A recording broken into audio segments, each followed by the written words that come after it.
Hello বন্ধুরা, welcome back to my channel. আজকে আরও একটা ব্লগ নিয়ে চলে এসেছি তোমাদের সাথে সকালটা শেয়ার করব বলে। তো প্রথমে ব্রাশ করে নিলাম 6টার সময় ঘুম থেকে উঠে। কি অবাক হচ্ছ তো আমি কেন এত তাড়াতাড়ি ঘুম থেকে উঠলাম?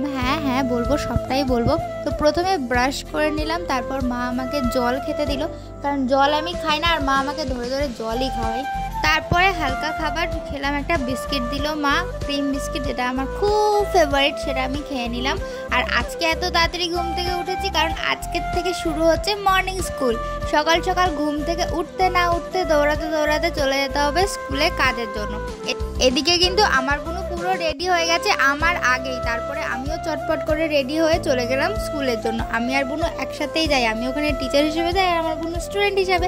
এইটাই পার্থক্য, তাছাড়া আর কোনো পার্থক্য নেই। আর আমি ওকে বকতে বকতে যাচ্ছিলাম, কেন আমাকে তাড়াতাড়ি ঘুম থেকে ডাকিসনি, তুই কেন আগে উঠে পড়েছিস। আর সকালবেলাটা কি সুন্দর ছিল, ঠান্ডা ঠান্ডা ওয়েদার, ওয়াও, রাস্তা দিয়ে হাঁটার একটা আলাদাই মজা ছিল। তো আমি চলে গেছি পুরো স্কুলের মধ্যে আর নিজের কাজ নিয়ে বসে গেছি অলরেডি, কারণ কাজ তো করতে হবে, যাই কিছু করি না কেন কাজটা হচ্ছে গিয়ে মাস্ট। বাট দুপুরবেলা স্কুলের থেকে মর্নিং স্কুলের স্টুডেন্টদের প্রেজেন্ট কিন্তু বেশি, সবাই বোধহয় মর্নিং স্কুল করতে ভীষণ পছন্দ করে।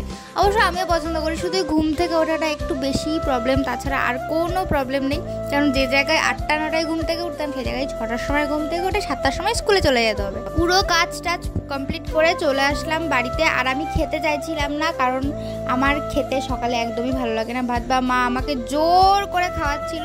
তো মা বললো যে আমি খাইয়ে দিচ্ছি, তো একা খেতে হবে না। তো তারপরে আমি রাজি হলাম, ঠিক আছে চলো খাইয়ে দাও। সো আজকের ব্লগটা কেমন লাগলো কমেন্ট করে জানিও। সুন্দর একটা সাধারণ ব্লগ ছিল, সো টাটা।